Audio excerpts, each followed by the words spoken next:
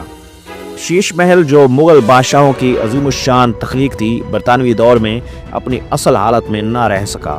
یہاں کے شیشے اور دیگر قیمتی آرائشی اشیاء کو یا تو تباہ کر دیا گیا یا لوٹ لیا گیا۔ 1857 کی جنگ آزادی کے دوران جب ہندوستانی فوجیوں اور شہریوں نے انگریزوں کے خلاف بغاوت کی تو شاہی قلعے کو ایک جیل کے طور پر بھی استعمال کیا گیا۔ انگریزوں نے بغاوت کرنے والے سپاہیوں کو قلعے کے اندر قید رکھا اور ان پر مظالم کیے۔ برطانوی حکمرانوں نے قلعے کے روایتی داخلی راستوں میں بھی تبدیلیاں کی۔ عالمگیری دروازے کو غیر اہم بنا دیا گیا اور قلعے میں داخل ہونے کے لیے دوسرے راستے استعمال کیے جانے لگے۔ برطانوی دور میں شاہی قلعہ اپنی ثقافتی اور تاریخی حیثیت کھوتا چلا گیا۔ جہاں یہ قلعہ کبھی مغل بادشاہوں کا عظیم محل تھا، وہیں اب یہ ایک عام فوجی چھاونی اور جیل بن چکا تھا۔ قلعے کی وہ شان و شوکت جو مغل دور میں موجود تھی تقریباً ختم ہو گئی تھی۔ 1947 میں جب پاکستان وجود میں آیا تو لاہور کا شاہی قلعہ بھی نئے ملک کا حصہ بن گیا۔ آزادی کے بعد قلعے کی بحالی کا آغاز ہوا اور اس کی تاریخی اہمیت کو بحال کرنے کی کوششیں کی گئیں۔ 14 اگست 1947 کو جب پاکستان ماض وجود میں آیا تو لاہور کے شاہی قلعے کی قسمت بھی ایک نئے دور میں داخل ہو گئی۔ مغلوں کے جاہ و جلال، سکھوں کے اقتدار اور برطانوی نوآبادیاتی دور کے نشانات لیے یہ تاریخی قلعہ اب ایک آزاد اسلامی مملکت کا حصہ تھا۔ قیام پاکستان کے بعد قلعے کو قومی ورثہ قرار دیا گیا اور اس کی بحالی و تحفظ کی کوششیں شروع ہوئیں۔ تاہم ابتدائی دہائیوں میں اسے وہ توجہ نہ مل سکی جو ایک تاریخی ورثے کو درکار ہوتی ہے۔ بعد ازاں مختلف حکومتوں نے اس کی بحالی کے لیے اقدامات کیے اور آج یہ قلعہ دنیا بھر کے سیاحوں، تاریخ دانوں اور محققین کے لیے ایک اہم مقام بن چکا ہے۔ معزز سامعین اکرام، قیام پاکستان کے بعد حکومت کو کئی بڑے چیلنجز کا سامنا تھا، جن میں نئے ملک کی تعمیر، اداروں کا قیام اور دیگر بنیادی مسائل شامل تھے۔ ان چیلنجز کے باعث شاہی قلعے کی بحالی کو ابتدائی برسوں میں زیادہ اہمیت نہ دی جا سکی۔ تاہم 1950 عیسوی کی دہائی میں حکومت نے اس تاریخی ورثے کی بحالی کے لیے ابتدائی منصوبے بنانا شروع کیے۔ 1959 میں محکمہ آثار قدیمہ نے شاہی قلعے کی بحالی کا پہلا بڑا منصوبہ شروع کیا۔ اس منصوبے کے تحت قلعے کے کچھ حصوں کو مرمت کیا گیا، خاص طور پر عالمگیری دروازے اور شیش محل کی جزوی بحالی عمل میں آئی۔ معزز سامعین کرام، 1960 کی دہائی میں پاکستان میں کئی ترقیاتی منصوبے شروع کیے گئے، جن میں کچھ تاریخی ورثوں کی بحالی بھی شامل تھی۔ اسی دوران شاہی قلعے کی تزئین و آرائش کے لیے بھی کچھ کام ہوا، لیکن یہ کام محدود پیمانے پر رہا۔ 1970 کی دہائی میں حکومت نے ثقافتی ورثے کی بحالی پر زیادہ توجہ دی۔ اس دوران قلعے کے مختلف حصوں کو محفوظ کرنے کے لیے اقدامات کیے گئے اور یہاں سیاحتی سرگرمیوں کو فروغ دینے کی کوشش کی گئی۔ 1981 میں اقوام متحدہ کے ادارے یونیسکو نے شاہی قلعہ لاہور کو ورلڈ ہیریٹیج سائٹ میں شامل کر لیا۔ اس اقدام کا مقصد قلعے کی عالمی تاریخی اہمیت کو تسلیم کرنا اور اس کی بحالی و تحفظ کے لیے بین الاقوامی مدد حاصل کرنا تھا۔ آج شاہی قلعہ لاہور پاکستان کے اہم ترین تاریخی مقامات میں شامل ہے۔ یہ نہ صرف ملک کی بلکہ بین الاقوامی سیاحوں کے لیے بھی ایک پرکشش مقام بن چکا ہے۔ ہر سال لاکھوں سیاح شاہی قلعہ دیکھنے آتے ہیں۔ یہاں آنے والے سیاح مغل فن تعمیر، اسلامی تہذیب اور برصغیر کی تاریخ کے مختلف ادوار کا مشاہدہ کر سکتے ہیں۔